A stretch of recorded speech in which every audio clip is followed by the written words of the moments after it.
Ito po yung mga taray ng customer po natin. Bago ipadala po sa kanila po ay kailangan linisin po natin muna. Ito po yung ating sikreto dyan. Panlinis ng taray po to.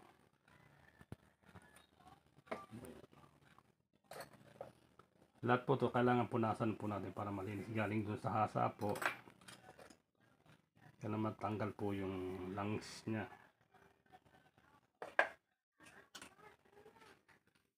Ito po yung mga customer po natin eh. Para pag dumating po sa kanila eh, malinis na po.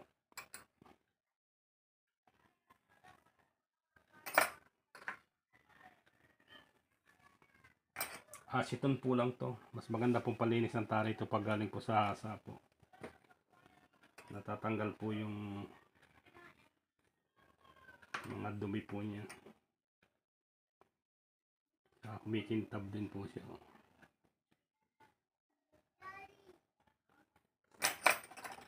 Iba-iba po ang mayari nito.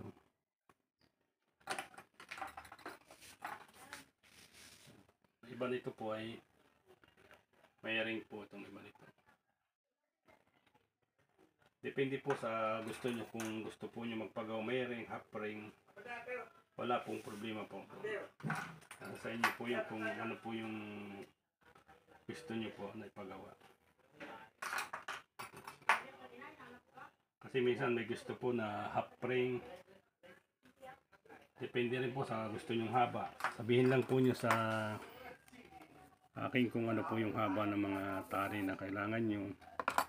Para po pagka in-order nyo ay papadala po natin sa inyo na yung mga sukat at haba.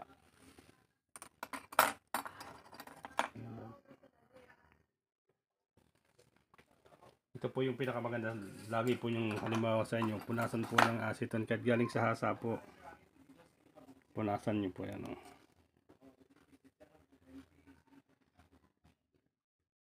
Ganyan.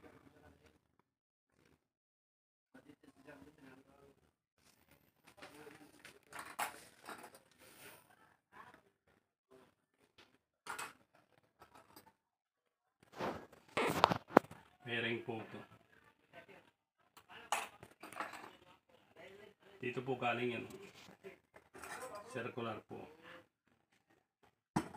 Isa po Julia, pero lang po dito yung kinkil electric po na to ay may po yung marami dito. Halos lahat po siya. Sa sunod na batch po ay may Julia po tayo.